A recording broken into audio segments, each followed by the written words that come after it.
because of the prioritization of Warner Brothers and Discovery coming together, there's going to be a shift in management. Okay. So we already knew this was going to happen. But the big news that happened all last week was that Batgirl got canceled. That is right. You guys, I'm sure, have heard it by now, but Batgirl, which cost almost $90 million already, is going to be canceled. This was going to be headlined by Leslie Grace. And this was going to mark the first Latina superhero on the big screen. I mean, this was history. This was a big moment, and they canned it. They just straight up was like, nope, we're done. Not going to happen. They already filmed most of the movie. And one of the things that was said to justify this was that the let me see, is that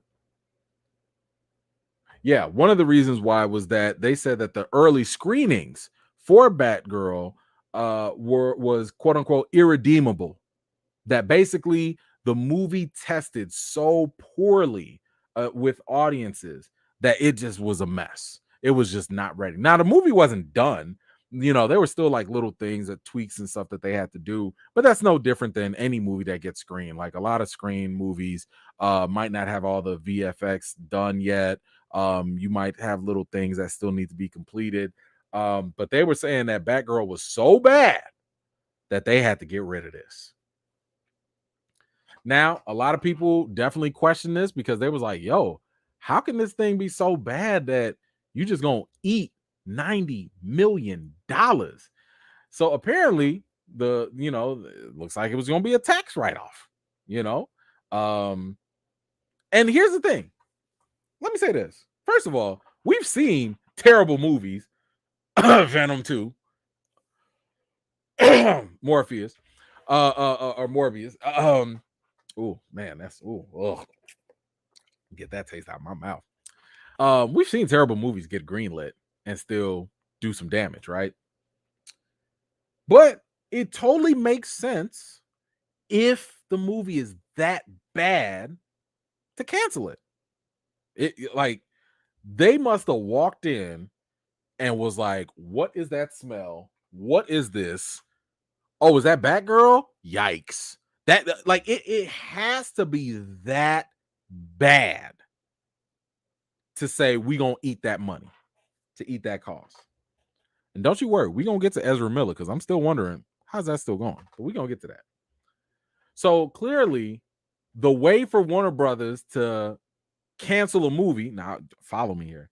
The way for them to cancel a movie is if it's irredeemable, if it's bad, if it tests poorly, right? Okay. So shout out, and I'm going to give a moment here.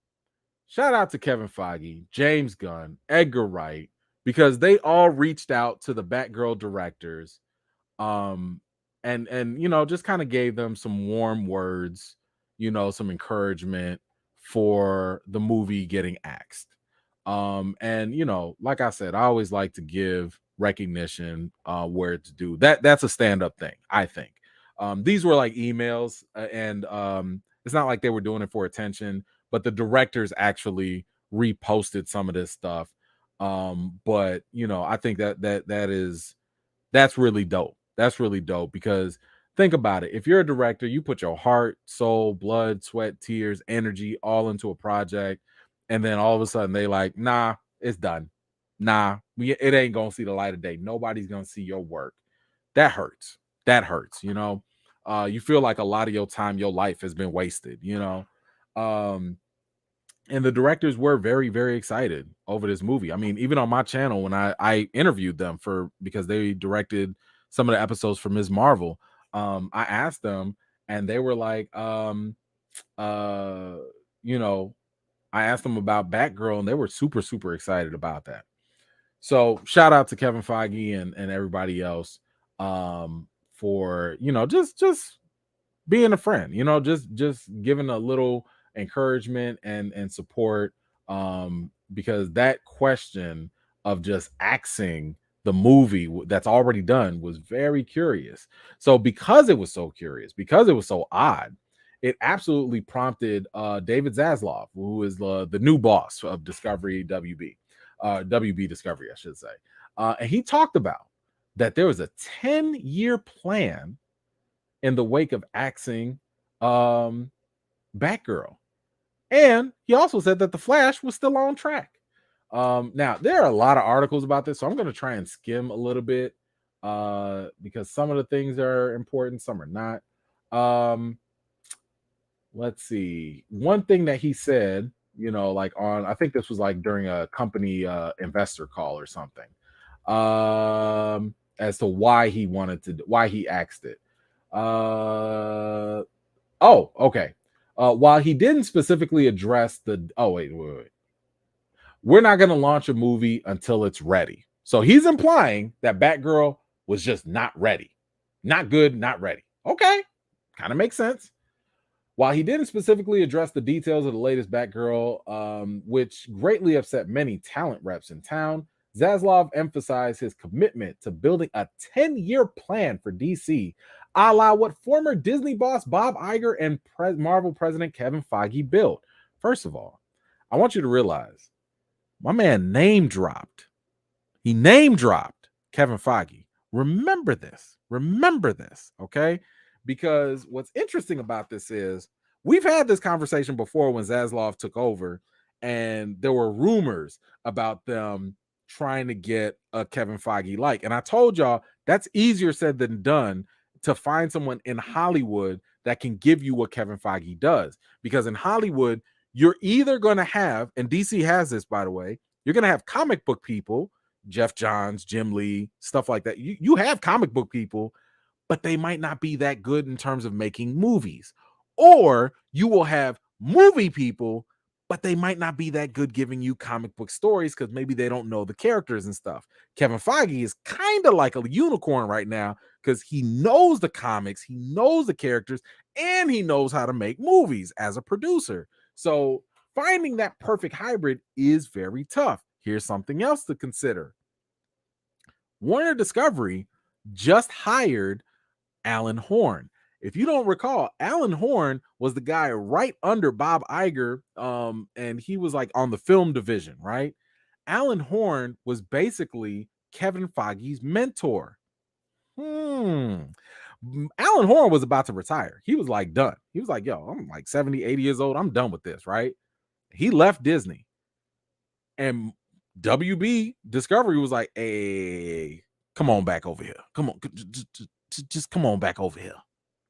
And he signed with them. So he signed over to WB to help usher in their new 10-year plan. Hey, Alan Horn, we see what you did over there with Marvel and Kevin Feige. We want you to do something like that over here. This is a good move.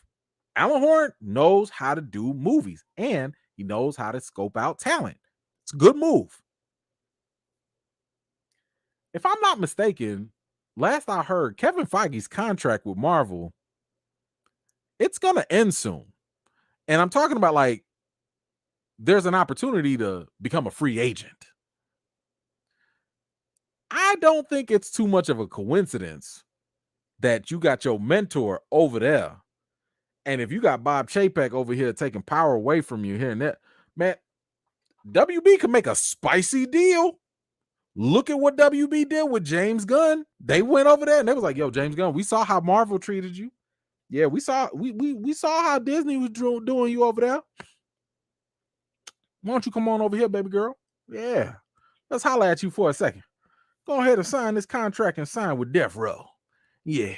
You tired of all the Disney execs dancing in the videos? Yeah, why don't you come on, James Gunn? We're gonna give you Peacemaker. Yeah, we're gonna give you Suicide Squad. Come on over here. Listen, they went and signed Kevin Feige's mentor. Just saying. You never know. So, anywho, thank you, D Steels. That is also true. Kevin Feige was also under the Donner family too. Richard Donner, who did the Superman movies too. That is also correct. But here's some more of what Zaslav said. He said, our ambition is to bring Warner Brothers back and produce great, high quality films. We can build a long term sustainable growth business out of DC. We're not releasing a film before it's ready. Hey, that sounds great. That's like, why would you put out crap? Don't put out crap. And look, they cut out a lot of things. Them the Wonder Twins or whatever, gone, done. They canceled a bunch of stuff that didn't make no sense. So hey, if Batgirl was that bad, makes sense to me. Let's see. He said also the focus is to make films as good as possible. He also goes on to say there's no comparison when you launch a film in motion picture theaters. Expensive films going to streaming can't find economic value for that. Hey, that kind of makes sense. Why would you drop an expensive $90 million movie on streaming? Because you might not get the profit that you would if it goes to the theaters. I've talked about this when we were here during the pandemic. We've been talking about this. There's more money to be made in theaters versus dropping it on streaming. Because what you gonna do with streaming? You might get some people to sign on, but are you really, no shade, but I'm just saying, are you really about to get a huge jump in subscribers for Batgirl? Maybe not. Sure, we saw WB drop all those movies, Godzilla, Matrix, and all that other stuff, the Snyder Cut. That helped them jump their subscribers up. That was great for that. But it's not going to be the same compared to the profit that you could make if it goes to theaters. So again, I'm with him on that. If the Batgirl movie is that bad, it makes sense.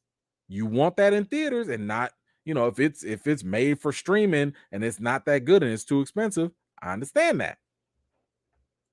He goes on to say that a number of movies are still going to be launched, but with shorter windows.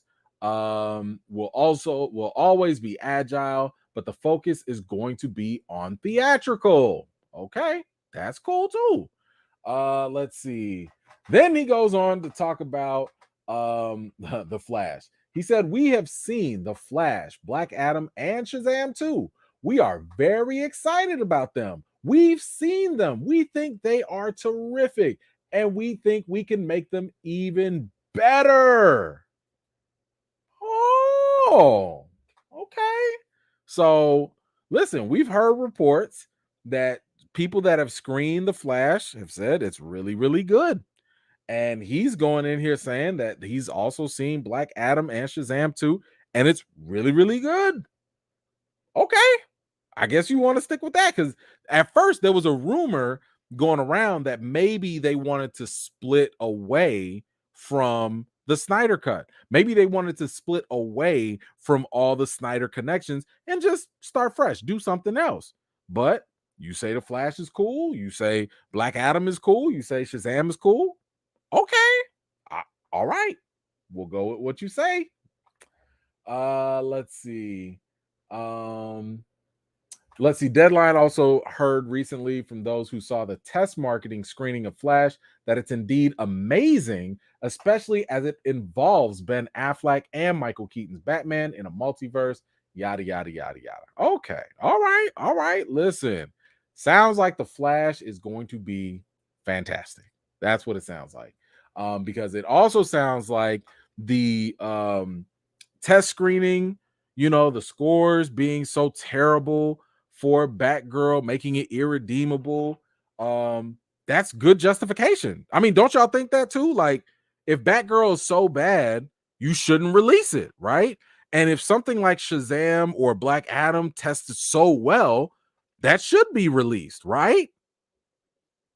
Right? Uh-oh. Wait a minute. Wait a minute. Batgirl's test screening score was the same as Black Adam's first cut? What you talking about, Willis? Wait a minute. But I thought Batgirl was irredeemable. I thought Batgirl was so bad it shouldn't see the light of day. I thought Batgirl was so bad that y'all had to take a 90 million tax cut. But it got the same score as Black Adam? This ain't a good look. It's not a good look. And let me tell you why it's not a good look. You got a whole domestic terrorist in Ezra Miller running around, committing crimes, getting arrested, assaulting people. But that movie's doing great. And you ain't gonna cancel that. Then you got Black Adam that got the same score as Batgirl, but you gonna drop the first Latina superhero movie? You just not even gonna let that ride. You're not even gonna let it be on HBO Max. I'm not even saying you gotta force it in the theaters. You're not even gonna drop it to let it see the light of day, especially for the community that would have loved to see that level of representation. But it got the same score as Black Adam. So what does that mean? Is Batgirl that good and you just have some issue with it? Or is Black Adam that bad and there's some other like, ooh, it's not a good look. That's not good optics at all. It's just not. So, I don't know what to make of that. Y'all, yeah. What do y'all have to say about this? I don't know if they even have anything that they want to talk about with that, because I don't know how you explain that. How you gonna explain that to the Latino community? Y'all let me know. I don't know how they gonna do that. But anywho, like I said, Zaslav wanted to re-emphasize his whole 10-year plan akin to Marvel's playbook. Let's see. He went on to say, you look at Batman, Superman, Wonder Woman, Aquaman. These are brands that are known everywhere in the world. We have done a reset. We've restructured the business where we are going to focus, where there is going to be a team with a 10-year plan focusing on DC. We believe we can build a much more sustainable business. He also goes on to say it's very similar to the structure Alan Horn, we just talked about him, former Disney CEO Bob Iger and Kevin Feige put together very effectively at Disney. We think we can build a much stronger, sustainable growth out of DC. As part of that, we are going to focus on quality. Okay. And they're going to do it all better. Yada, yada, yada. So there's, again, these are like very lengthy articles, so I'm not going to go through all of them. But this is the thing, though. I've told y'all as well, one of the worst things that people could try to do is try to copy Marvel. DC tried that already. Warner Brothers tried that already. You know what we got? We got Batman v Superman and Justice League and Suicide Squad.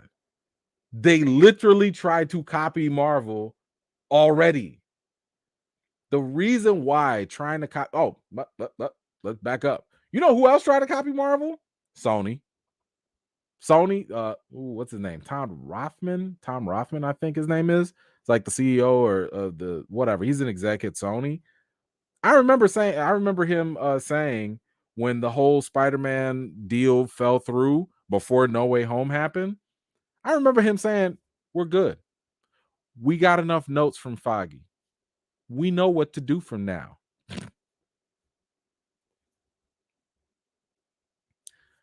Remember, he said this before Venom 2 and before Morbius. And we ain't even get Bad Bunny, whatever, the El Muerto and Madam Web. They said they had this figured out. And y'all see what they've done after. Following Marvel is not a good idea. Do you know why? Because Marvel doesn't really always have a plan. Like when Marvel started, they were literally shooting at the hip. They was just like, let's see what happens. Phase 1 was completely experimental. Phase 2, they was like, oh, this kind of works. All right, let's throw everything at the wall and see what sticks. Phase 3, that's when they were kind of like, okay, we got something. We gonna structure this. Phase 4, 5, 6, that is Marvel's 10-year plan. Now Marvel has a 10-year plan because now Marvel has more tools to play with. It wasn't until phase 3-ish that they finally got the rights back from Fox so that they could have the mutants and X-Men and Fantastic Four and all that. Now they were like, oh, now that we don't have to fight with our hand tied behind our back, now that we're free, we can develop a 10-year plan. Now Marvel's doing that. But the last 10 years, Marvel was playing it as they went. So if you think, if you're an executive at any studio and you're going to try and copy what they did before, you're not. You must be ready for retirement. You must be ready for another job somewhere else because that is not the way to do it. But one thing that was speculated in the 10-year reset plan was, and this is starting to make me worry a little bit. They wanted to get Greg Berlanti, who basically was the architect for the Arrowverse. They wanted him to be the new DC Kevin Feige from the Arrowverse.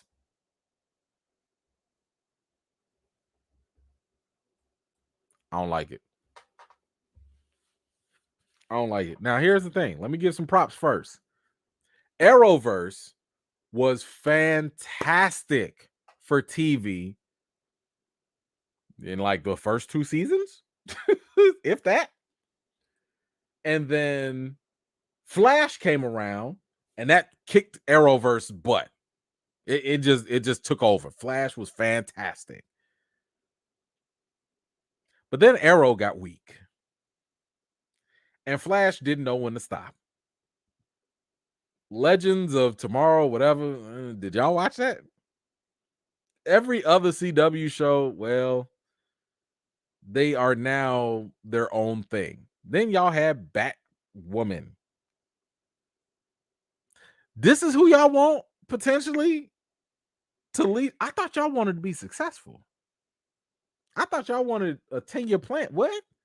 You gonna take the person that led the CW shows potentially as a leader? Let me tell you something, because I already told y'all the better route, if you want to do this whole reset or whatever, if you need your Kevin Feige wannabe or whatever, just go get somebody from your animated division. Go get Jay Olivia, Bruce Timm. Go get somebody who's delivered the already fantastic animated movies. Matter of fact, if you watch the Flashpoint saga, the series of all the DC animated movies that take place from Flashpoint all the way to Justice League Apocalypse or whatever the last one is, they already did the Marvel formula there. They already did it. And it's pretty damn good. It's actually really good. A lot of the animated DC movies are very good. Why in the hell are you not tapping those people who know the characters, who literally have made movies, to be the head of your Marvel or your DC cinematic universe? They already have the experience. But you gonna trust the person that came up with the CW? The CW?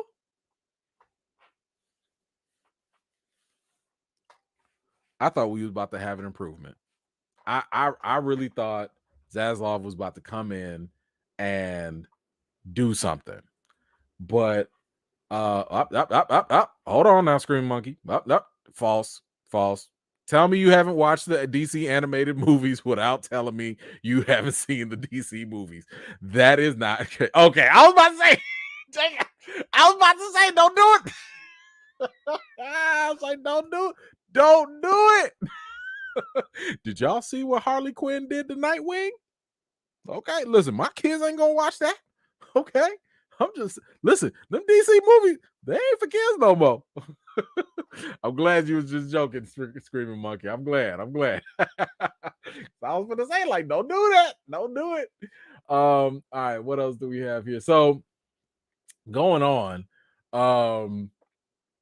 Now they did say that Warner Brothers was considering a new Batgirl project for Leslie Grace. Um, they were kind of sort of acting as though, I mean, they were just saying that, like, look, we're gonna find something for you. We'll give you a little cameo somewhere. Maybe we'll give you a TV show. Maybe we'll do something for you. Forget your movie that you already shot. But they'll throw her. They'll throw her a bone. They'll give her something. Yikes. Um, but there's even more confusion. There's more stuff that is going on. This is inside of the confusing slate of DC. This is like this is a good article. I would definitely recommend it if you see it on Variety. But it is really, really long. Um, and it goes over a lot of things about, again, how they want to have a restructured team. I'm sorry, they want to restructure the company. They do have a team dedicated to do this 10-year plan. um they go into Walter Hamada, who, he was in the middle of the whole controversy with Ray Fisher and all that. But he may or may not stay. Who knows? One thing that was talked about was Hamada had the idea of resetting the DC universe with Crisis on Infinite Earths. So if you have seen any of the CW shows, or if you've read the comics, that was going to be the way that they reset everything. And actually, to be honest with you, I was fine with that. Y'all could have done Crisis on Infinite Earths. I've said for the longest, for years now, that they should use the Flash movie as the ultimate reset button, because Marvel does not reboot. They don't. They might retcon, they might change and do soft reboots, but they don't just like automatically change things. DC does. DC in the comics, in their stories, they will just be like, okay, we're done with this, start all over. And they'll just give you a new 52. They'll give you like whole new different stories. I don't know, Barry jacked up the timeline, start over, or the two worlds collide, start over, whatever. So there was definitely enough there for them to reset it, but that apparently was not going to happen. Also in the article, they talked about Joker 2, Folie à Deux, which is being compared to A Star Is Born. And they're saying that it's not, it is going to have complicated musical sequences. But what I liked about this report was that this is not, because we heard that Joker 2 was going to be a musical with Harley Quinn, who's going to be played by Lady Gaga. And a lot of people were like, a musical, but if you tell me it's like A Star Is Born, I'm more interested in that, because I loved A Star Is Born with Bradley Cooper and Lady Gaga. Yo, that one scene with Bradley Cooper, thug tier, got me, got me. But I will say that that makes more sense if they go in that route, versus, because they were saying that it's not like In the Heights. It's not like West Side Story, where Joker and Harley are just walking around and just singing just out of nowhere. Like, they're gonna have moments, I guess, but I'm thinking if it's kind of like A Star Is Born, maybe these things are gonna happen in their head, because they're both mentally ill. Um, which I'm totally fine if they want to go that route. But anyway, thank you so much, y'all. Appreciate y'all. I will see y'all Thursday. All right. Peace. Thank you so much for watching. This was just a segment of one of my live chats, and if you're interested in joining in on the next one, be sure to subscribe and turn on your notifications for more. I've got more videos and reviews to do for you all, and until next time, I'll see you all later.